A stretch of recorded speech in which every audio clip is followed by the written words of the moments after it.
BKR polytechnic college হাজার হাজার ছাত্রের ভরসা। নবাবের জেলার স্বনামখ্যাত পলিটেকনিক কলেজ। সরাসরি ভর্তি চলছে পলিটেকনিকের সমস্ত কোর্সে। যোগ্যতা মাধ্যমিক বা সমতুল।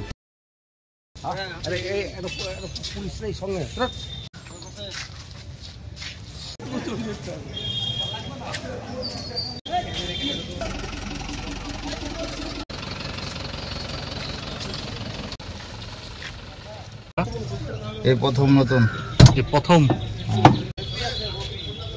আমাদের এই ডোমগুলো কোথায়?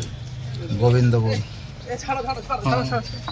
বিকেআর পলিটেকনিক কলেজ হাজার হাজার ছাত্রের ভরসা। নবাবের জেলার স্বনামখ্যাত পলিটেকনিক কলেজ। সরাসরি ভর্তি চলছে পলিটেকনিকের সমস্ত কোর্সে। যোগ্যতা মাধ্যমিক বা সমতুল। ভোকেশনালের ছাত্রছাত্রীরা দ্বিতীয় বর্ষে সরাসরি ভর্তির সুযোগ পাবেন। কলেজের নিজস্ব হোস্টেল ও যাতায়াতের সুব্যবস্থা রয়েছে। স্কলারশিপের ব্যবস্থা। সিভিল, ইলেকট্রিক্যাল, মেকানিক্যাল সহ সমস্ত রকম কোর্সের ভর্তির সুযোগ নিতে আজই যোগাযোগ করুন। মুর্শিদাবাদের সদর শহরের একদম পাশে BKR polytechnic college, Palsanda, Murshidabad. যোগাযোগ 8967158821 8001108 000।